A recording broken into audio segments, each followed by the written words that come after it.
Hi everybody, this is Nathaniel Avila, reporting from Greater Orlando. I'm here joined with Timbrel Hildebrand from Arlington, Texas, and today we have talked about The Incredibles. Hooray! That's what we're going to talk about today.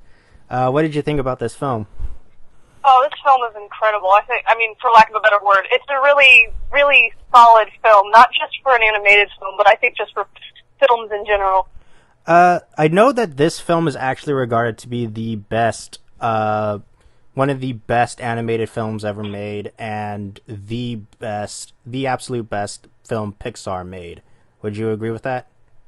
Uh, I'd be hesitant to put it at the top of what Pixar has made, because Pixar has made a lot of good stuff, but I definitely say it's one of their best. Oh yeah.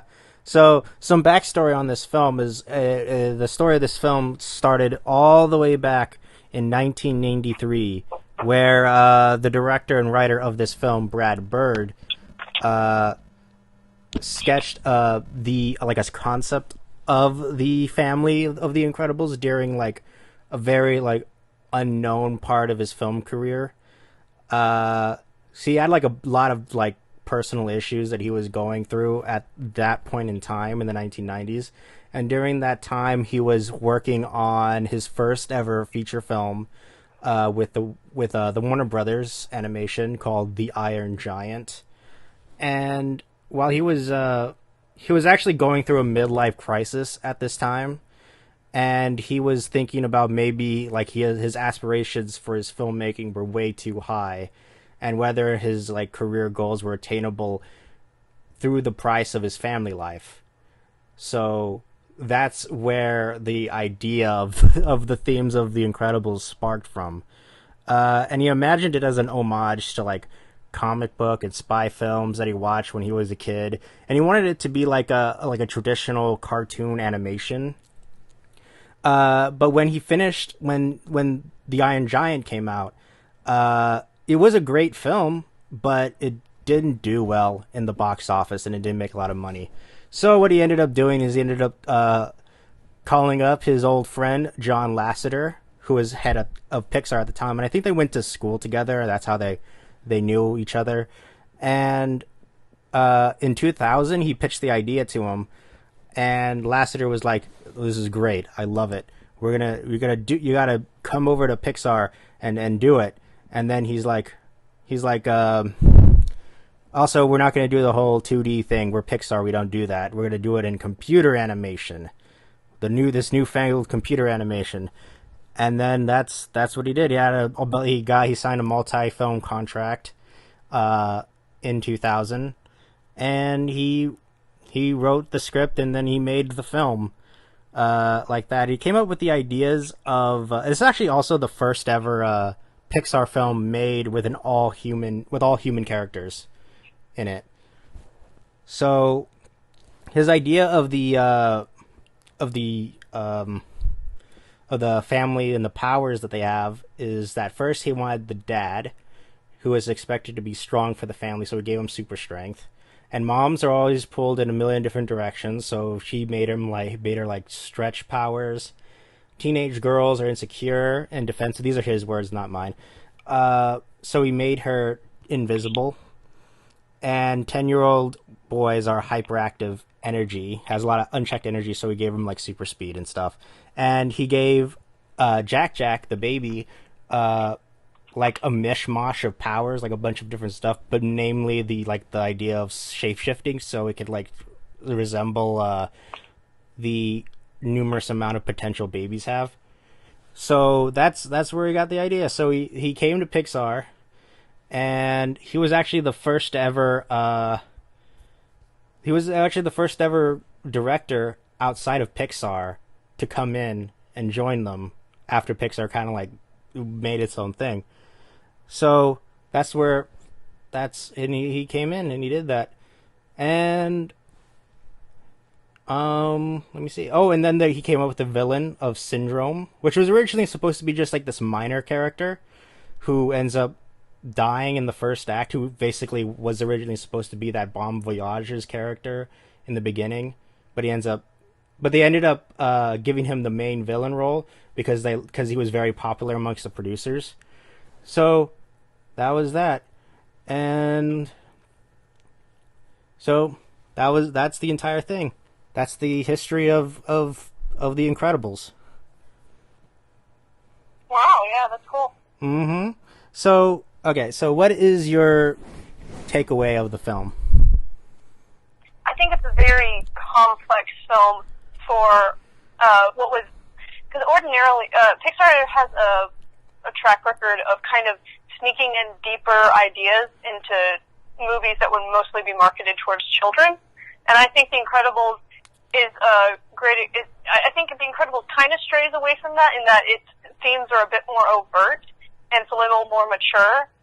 So I think the movie tells an excellent story of kind of like it sort of asks the question, what would it really be like if superheroes were a thing? Like, in the practicality of the world, how would it really work? Wouldn't it be a pretty much a disaster? And that's kind of what they're showing here. And at the same time, they're telling, I think the true theme of the movie is all about, I guess, valuing excellence where it is, because they have that line, you know, when everyone's super, nobody will be. And I think that's an interesting theme that you see throughout the movie, that these individuals are very exceptional and they're forced to hide their unique abilities. So, I mean, that has a bunch of applications with, you know, the abilities that people have. They might not be able to jump over buildings, but sometimes people feel like their own abilities are suppressed. So I feel like it's a very interesting take on the superhero genre that hadn't been done before that time. Yeah, well, people would say The Watchmen did it, but not at this scale, because the Watchmen movie didn't come out until 2007. But I agree with you. This film is very mature for a kids movie, and it's a kids movie that mostly focuses on the adults. The kids don't even have that much screen time in the film. It's mostly following the midlife crisis of Bob, or Mr. Incredible, and Elastigirl / Helen, and their relationship and their marriage and all that kind of stuff. And since like it has these overtly mature messages, how would you say that how this film would compare to what we talked about last week with Zootopia, where it also had mature themes, but you weren't really warmed up to that film? Well, the thing with this film is, unlike Zootopia, it's not heavy-handed. They tell a story. Zootopia seems to rely too much on its agenda to carry along their story, whereas The Incredibles uses a strong story, strong foundation, strong characters to tell. Because it's not so much supporting an agenda, The Incredibles isn't. It's just telling a very deep story about family and the struggles of a family within a superhero context. So I don't think it's the same, because it's not heavy-handed. It's just telling a good story without relying on purely agenda. I agree. So like you're saying that this film focuses more on the story, and the message is just like it is like just a secondary to the story. I wouldn't say it's secondary. I just say that the story is ultimately what prevails. It's not a story built around a message. It's a story that tells that has a message encapsulated within it. It's not the same thing, I feel like. Okay, yes. So, what would you say to people who would compare to this film that it shows the idea of cynicism in the film? Oh yeah, I say it definitely shows that. It shows that sort of like not wanting to believe that people are just good for the sake of being good, how they distrust the superheroes and stuff like that. So I feel like it definitely shows that level of cynicism, how they get rid of all the supers because in their efforts to protect the public, things go wrong, and so ultimately that makes people distrust all supers. So I think it definitely shows that level of cynicism towards people of great power who are seeking to do good just for the sake of doing good. No one is willing to believe that people are good just for the sake of being good. Oh yeah. And okay, like another thing is like the beginning of this film, one of the major things that I noticed is that it featured a suicide attempt, and they blatantly said that it was a suicide attempt, which is something I wouldn't have expected in in a kids film. I never really caught that when I watched it when I was a kid. I didn't realize it was a suicide attempt. I thought he just Oh, fell. me neither. I had no clue what was happening. Yeah, I thought he just fell and I didn't get it. And so and then he ended up suing Mr. Incredible for saving him on this in a suicide attempt. What do you feel about that? I think it's showing that kind of almost ridiculous level of cynicism in the public. Like, this guy was literally trying to take his own life, and he's suing someone for saving his life. Yeah. And most people would not argue if you... I think you'd be hard-pressed to find someone who would condemn someone who stopped someone from trying to take their own life. Yeah, I mean, in real life, in, like, present day, there are what is called Good Samaritan laws, which means that a person cannot press charges on you if you're trying to stop them from harming themselves.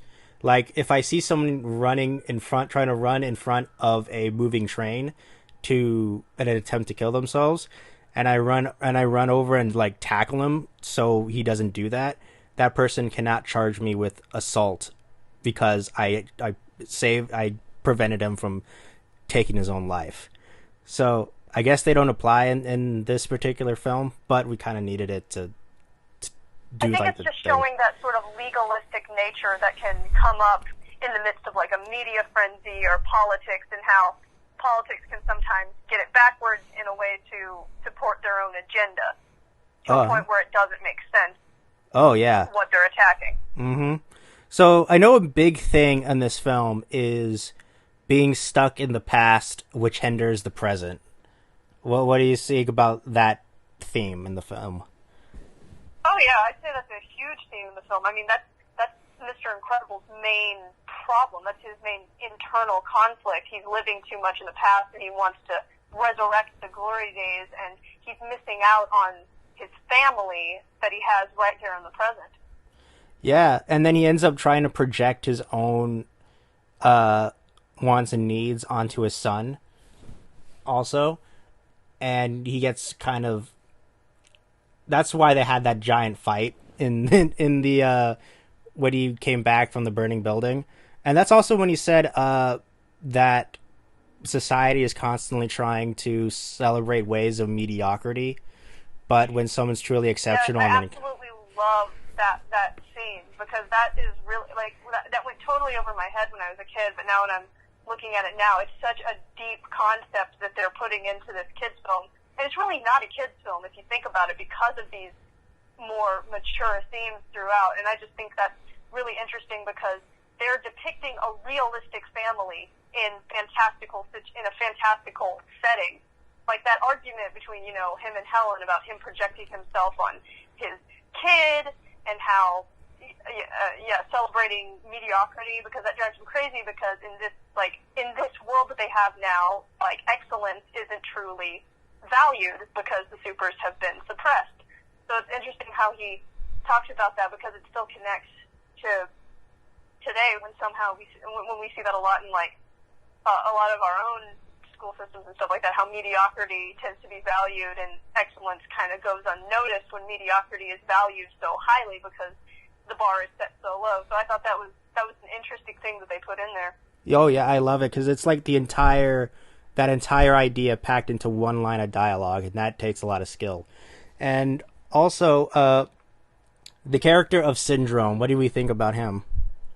Oh, Syndrome is one of the most excellent villains I've ever seen. He is an excellent villain, and the reason I know he's such an excellent villain is because you can see his, like, idea of a villain copied in other recent motion pictures. Like, in the Marvel Cinematic Universe, I think it's hilarious how, like, in Iron Man 3, the bad guy in that was basically Syndrome. In the most recent Spider-Man movie that came out, he was basically Syndrome. He worked for the hero, he got angry, and now he's, on the warpath to get his revenge. I think that's interesting. And also, it's a far more complex villain than you see in most animated films.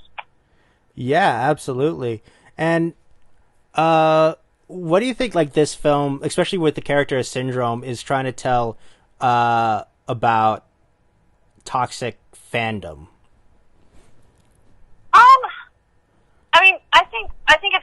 more of it's a very, I don't think it's that big of a part of the movie, but I do think it's showing something about, I think it sums up in his line, he goes, you can't trust anyone, especially your heroes, and that kind of shows you that when you come to that realization that your heroes aren't necessarily as heroic as you think they are, you can go one of two directions. You can go away wiser and realize that, you know, it's not a good idea to idolize people because they're just people at the end of the day, or you can go the route of syndrome where you can't trust anyone, so why even try?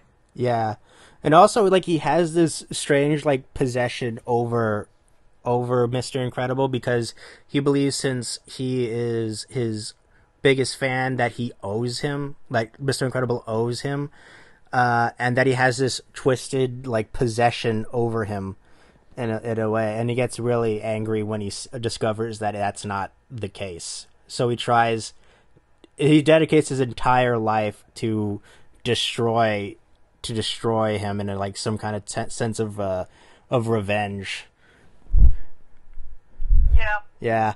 And then like his biggest idea is to distribute his inventions in order to make everybody super, but then nobody will be super.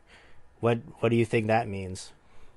Oh, that's such an excellent line. I love that line where he says, when everyone's super, no one will be. And it's harkening back to the line at the beginning of the movie where Dash is talking to his mom, where she says, everyone's special, Dash. And he goes, well, that's just another way of saying no one is.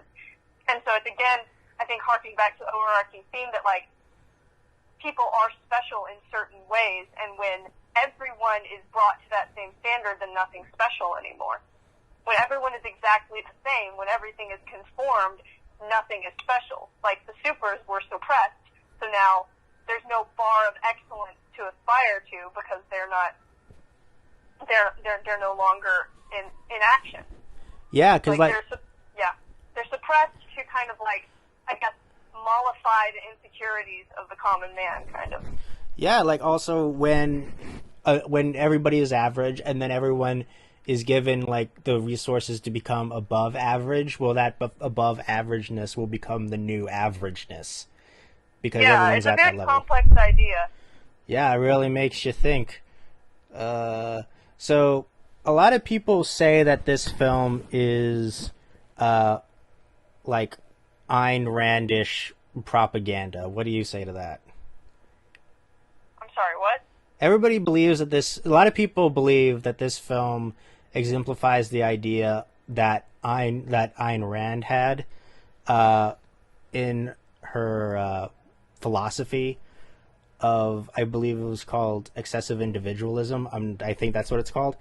The idea of that the extraordinary is always going to be suppressed and feared because it is extraordinary.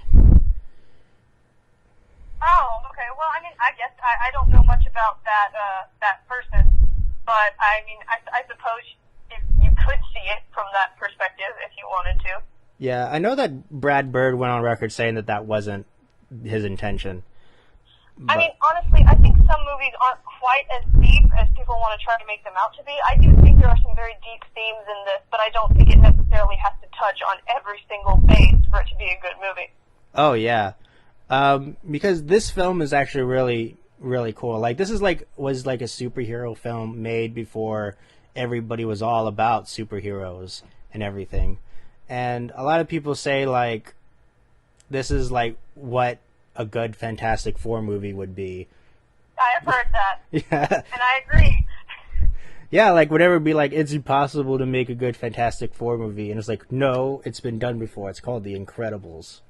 Precisely. Yeah, like, yeah. How do you think this, how do you think it would play going into the sequel?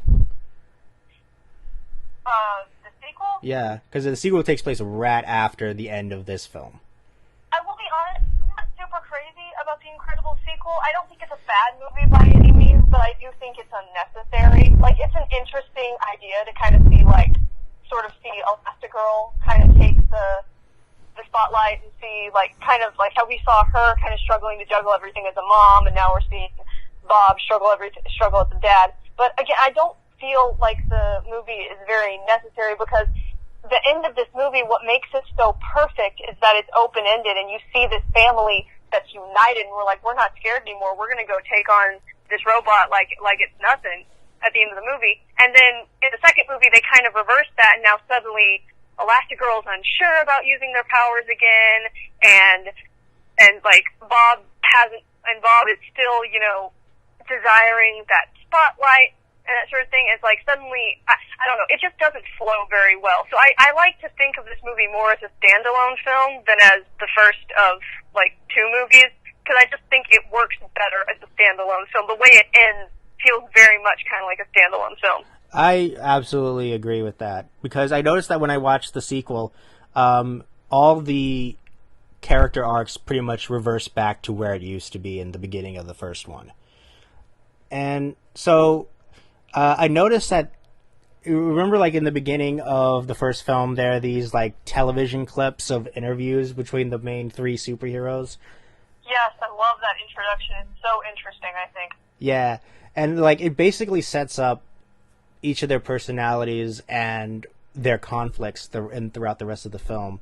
Like in the beginning, Mr. Incredible says that he wouldn't mind settling down and having a family, and then all of a sudden he doesn't want. Now that he's doing that, he wants to be a superhero again.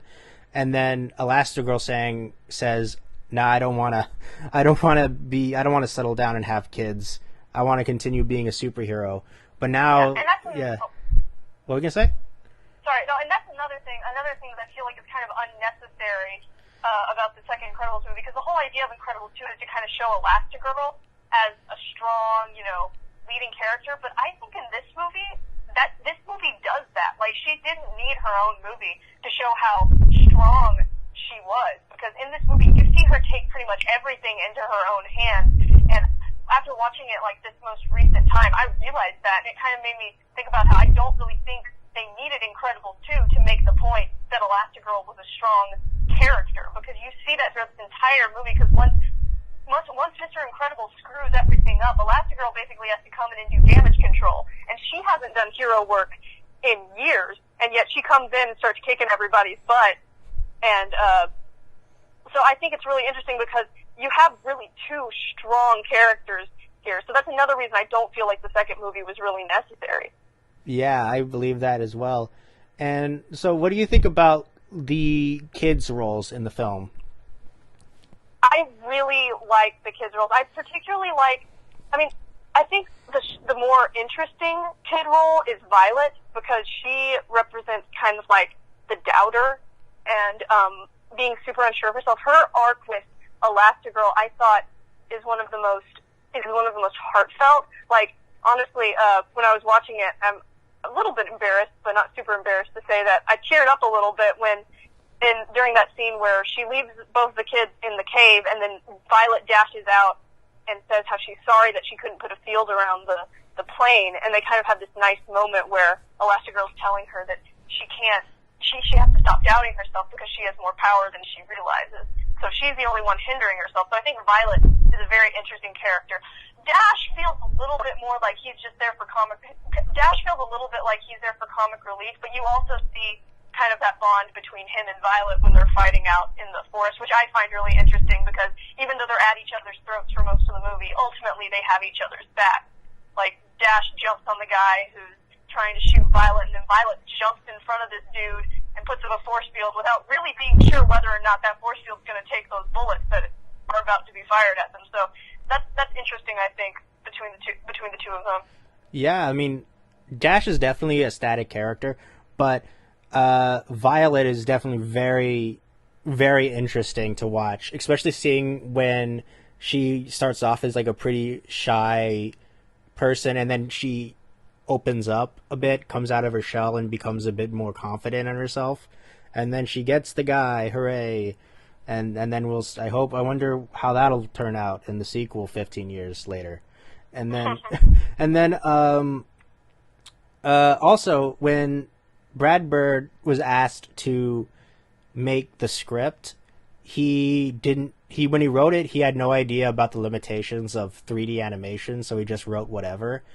And instead of saying you got to go back and fix it to adhere to the limitations, Pixar was like, well, we have to just invent new software in order to make sure these limitations are not limitations anymore.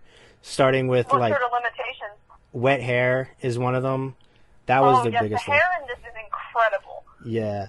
Like, one is like wet hair, and then there's explosions and smoke and all that kind of stuff, debris, like all that kind of things that they had to make. So how do you think they fared with that? Oh, definitely great. I remember even as a young kid watching this movie and finding something very appealing about the way the hair was animated. And I think it still holds up to the kind of the standard of today. You look at their hair, you look at it super closely, you see that it's similar to the kind of expertise in more recent movies like Frozen, where you see kind of the little frizzy hairs, the hairs that aren't quite in place, like it's not flat, it's very animated, especially after Elastigirl and the kids fall into the water and then they get back to the island after boating for a whole day and their hair is kind of crazy and frizzy. That's particularly impressive because every single one of those hair follicles has to be animated. Yeah. Yeah. And so, since Brad Bird based a lot of this film on his own ideas and his own feelings that he was feeling at the time, do you think that elevated the story? Well, I didn't realize that that's what he was going through at the time, but I wouldn't be surprised if part of his projection of himself is in Mr. Incredible. Oh, yeah. Did you notice the A113 yes, references? I did notice that. That's in most Pixar movies. You see that somewhere. And a couple of Disney movies, too. Yeah, and then, it's some Marvel films, too. And I remember, like, when Mr. Incredible came back to the island and Mirage was like, hey, we need a conference in A1. And then she's like, what room? And I was thinking, is it going to be 13? And then she's like, it's 13. I'm like, of course it is.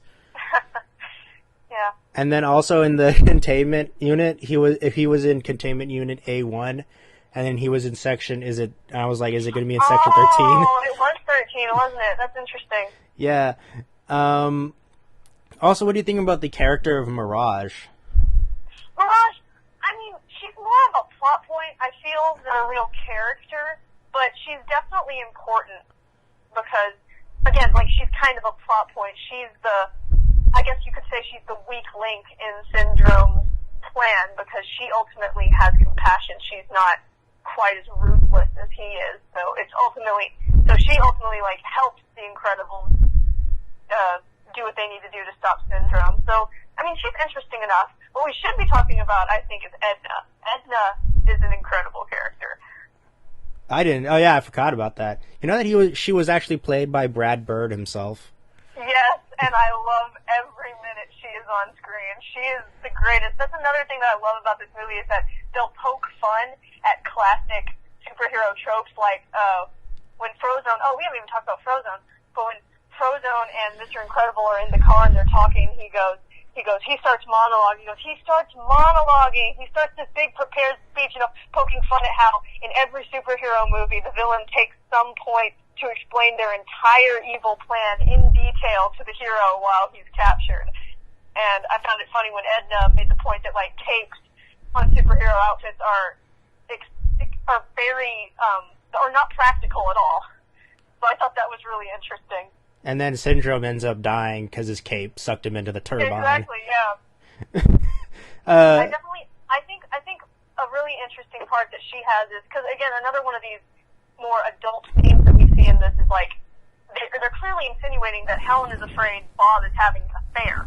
Yeah. And so I think it's very and watching it through this time I noticed something that I hadn't quite like paid attention to before, but when she's kind of like she's with Edna and she's crying and stuff, she goes, "Oh, now I'm losing him," and then Edna freaks out and starts whacking her with the newspaper and stuff. She goes, she has this great line. She goes, you will show him you remember he is Mr. Incredible, and you will remind him who you are. And I think Edna is a great catalyst in Elastigirl's character because in that moment, Elastigirl remembers, oh right, I'm a superhero too. I'm just as tough. I'm just as I can make a defense to my own husband. Like we're equals in our marriage, so I should be able to go and like.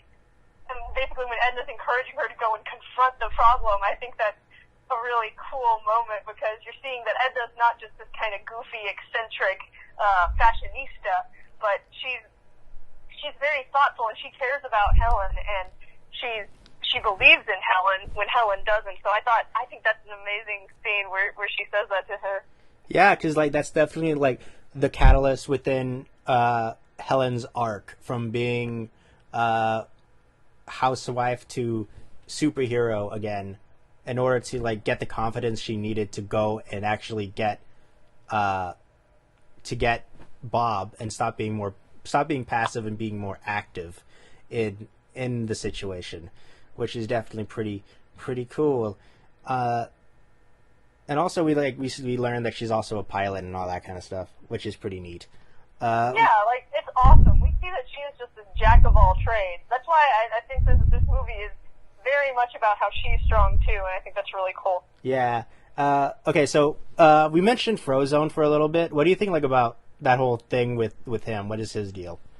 Oh, I absolutely love Frozone. I mean, he's definitely a side character, but I think he's a pretty cool character too, for lack of a better word. But he's definitely a side character. I wouldn't say he has much of an arc either, but it's interesting to kind of have him be. He almost acts as like a sounding board for Bob in certain scenarios, like when they go out and they save people from the burning building. You know, you're seeing that he's a bit more hesitant to do these things, but he's giving in to his friend's kind of delusion of grandeur. But yeah, he's a really fun character. I think some characters, like the main characters, I say they're more about development and stuff like that. We learn more about them. Frozone is fairly, while he's a fun character, I wouldn't say he's the most complex because he's kind of strictly there to be Bob's friend. Kind of like that's his role. He's Bob's friend, but it's really cool to see him. And I mean, of course, he has the scene that is, beloved by all. And I highly doubt Brad Bird intended the "Where's my super suit" scene to be such a gem in this otherwise gem of a movie. But yeah, Frozone's a lot of fun. I absolutely adore Frozone. He's fun. Yeah, he's also he definitely plays the voice of reason to Bob. By saying, like, hey, dude, we probably shouldn't be doing this and sneaking around our wives' back, because that's not cool. And another thing is that in the beginning, when he was being interviewed, he expresses, some kind of, distrust of only dating superhero women. That was his thing. And then we later learned that he's actually dating a human woman without any superpowers. So I guess that was his arc. Well, I mean, we don't actually know that. We just know he's married. That's all we know. We really don't know who she is. Maybe we will find out in Incredibles 3. Oh, let's hope not. Okay. All right. So any last thoughts about Incredibles?